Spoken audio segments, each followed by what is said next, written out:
There may be more than 300 art biennials and art fairs in the world nowadays, but only one of them is so spectacular, so dazzling and so unwaveringly popular to be able to go by the title of Biennale only.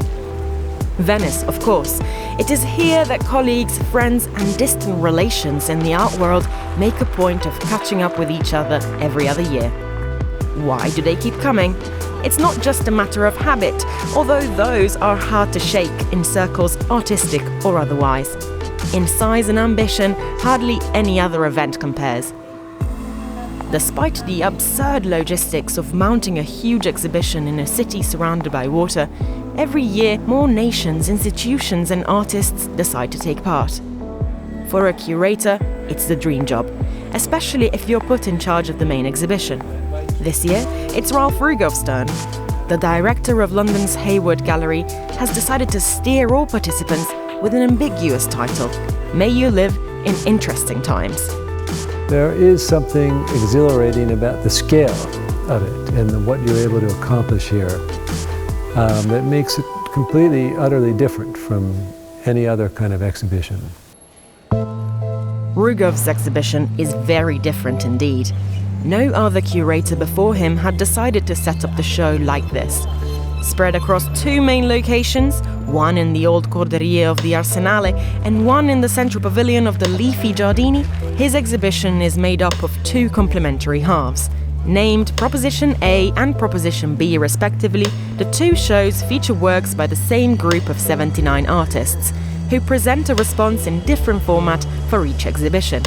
The result is visible proof of how different points of view open up endless perspectives on reality. The two exhibitions are structured mainly by their difference. You'll go to one building one day and the other the next, and you encounter the same people. Hopefully you'll get a more rounded sense of what their work might entail. It's sort of like going to see the same exhibition twice, but yet it's different. And I'm very curious about how that experience is going to work for people. I don't know how it's going to work, but I thought it was an experiment worth trying.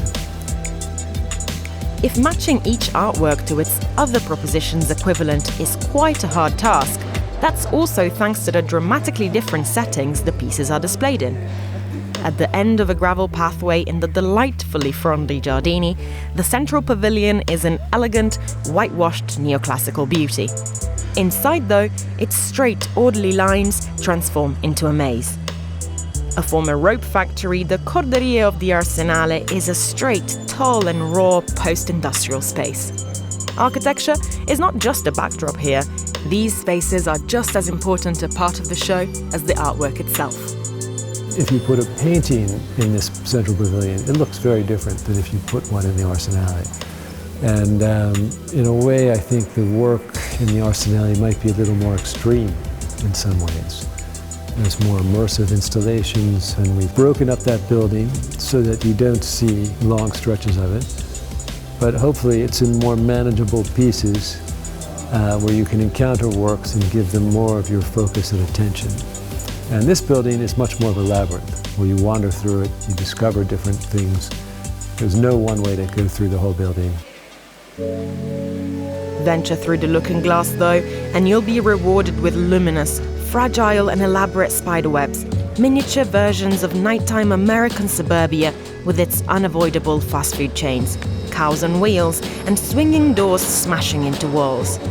There will be a blindingly lit corridor and paper sheets impaled on spears, neon lights, suits dangling from an impressive tangle of ladders, and a fully functioning fountain. Video work, painting work, sculpture work, and augmented reality work. So much work that you'll be forgiven for getting lost.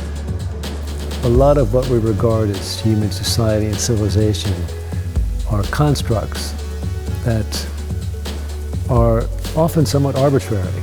And I think art sometimes gives us a chance to glimpse the chaos that exists under all of our forms of order that rest on that surface, and that there are other ways to configure that chaos. In its myriad perspectives, multiple narratives and countless possible paths, This exhibition will not always feel orderly, but doesn't a bit of confusion and a certain excitement always make for more interesting times? From Monocle in Venice, I am Chiara Rimella.